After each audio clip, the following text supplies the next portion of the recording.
This next Ask the Medical Expert segment has been sponsored by the St. Louis Women's Physical Therapy, and joining me is their owner and physical therapist. We have Dr. Jennifer Rispoli here with us today. Doc, thanks for joining me. Absolutely, happy to be here. Happy that you are here. I mean, this is an important topic that we're diving into today, and it's something that people often don't talk about. We're getting into the grooves of our pelvic area, and people can be kind of uncomfortable talking about this, right? Yes, absolutely. But we're diving in today. Let's start with what exactly the pelvic floor actually is, Dr. Rispoli. Right, so the pelvic floor is a group of muscles at the bottom of your pelvis. It goes from your pubic bone all the way back to your tailbone.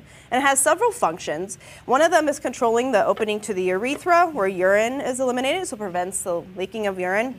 And these muscles are also part of your core. A lot of people know their core is their hips, their abs, their back, but the pelvic floor is also part of that. So if any of these muscles are weak or tight, that can result in some pelvic floor issues. The most common pelvic floor issue is leaking. I mean, and this is something that, like I said, it can be kind of uncomfortable to talk about. This is why people are coming to you to figure this out. What are some of the common misconceptions that come with, you know, your pelvic floor leaking, those things that are happening that people think are normal, but in reality, they're not? Right. So many misconceptions. The biggest one would honestly be that it's normal to leak urine after you've had a baby or as you get older. So this may be common, but this is not normal. Leaking is never normal. A lot of people think if they're leaking, their pelvic floor is weak, and so they just need to do a million Kegels. Honestly, a lot of people have tightness, not necessarily weakness, so doing a bunch of Kegels is actually going to make things work. Kegels are not the fix-all exercise. And then some people think if they're leaking, they have two options, live with it or have surgery.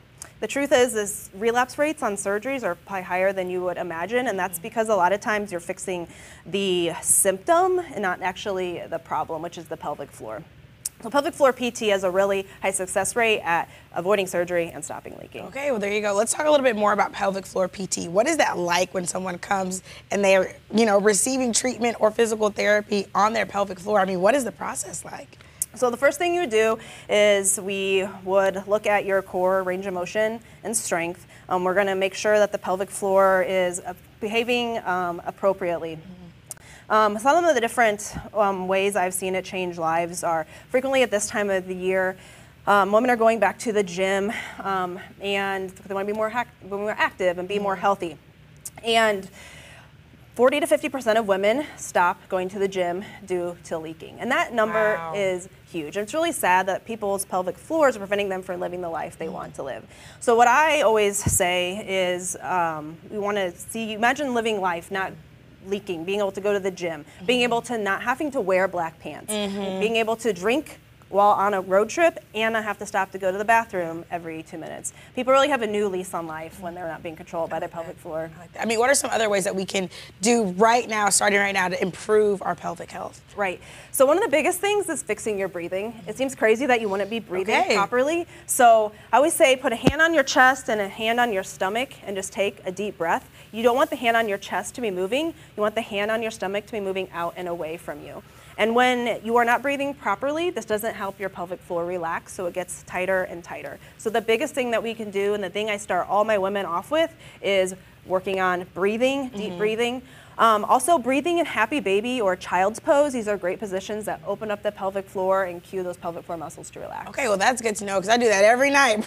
That's awesome. I try to relax, right? Yes, exactly. Okay, you're welcome, pelvic floor. You're welcome. Yes, yes. Okay, well, St. Louis, if you're at home and you're watching and maybe you've experienced some of these symptoms, hello, it's not normal, and we're trying to get you some help. I mean, look no further than this incredible doctor right here. We have Dr. Rispoli with the St. Louis Women's Physical Therapy. She's here to help you. She does pelvic therapy, PT, part of physical therapy, and she's here to help you. You can visit her online at stlwomenspt.com. You can also email info@stlwomenspt.com or simply call the number 636-686-0503.